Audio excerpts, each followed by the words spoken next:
बिल्कुल बैरिया टाउन आने के बाद सिंध की तमाम कोपरस्त जमायतें जिनको सिंध एक्शन कमेटी का नाम दिया गया है, उन्होंने बैरिया टाउन के हवाले से कौमी कारकुनों पर जो केस दाखिल किए हैं उनको जेलों में डाला गया है। इस हवाले से बहुत बड़ा एहतजाजी रैली निकाली गई है। शहर भर के चौक से निकलकर प्रेस क्लब पर धरना दिया है। मैं इस वक्त मौजूद हूँ उस धरने में, धरने के शुरा में, धरने के रहनुमाओं से बात करते हैं कि उनके मुतालबात क्या है, उनका मौक़िफ़ क्या है।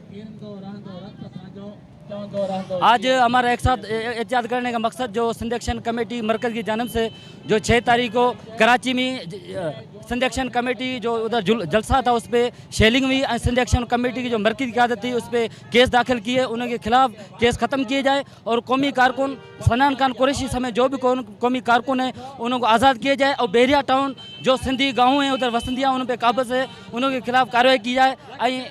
सिंधी जो गोठे हैं उन्हें से जो बंदे हैं उन्होंने इंसाफ की जाए। थैंक यू जी बिल्कुल, इनका यही कहना है कि बैरिया टाउन के जो भी एराजी में सिंधी गांव आते हैं उनको मुकम्मल तौर पर खाली करवा के उन सिंधी लोगों को दिया जाए जिनके हुकूक हैं, जिनके पास कागजात हैं। उनके साथ साथ इनका मुतालबा ये भी है कि सनान कुरैशी समेत जो भी कौमी कारकुन हैं उन पर तमाम तर केस ख़त्म करके उनको आज़ाद किया जाए।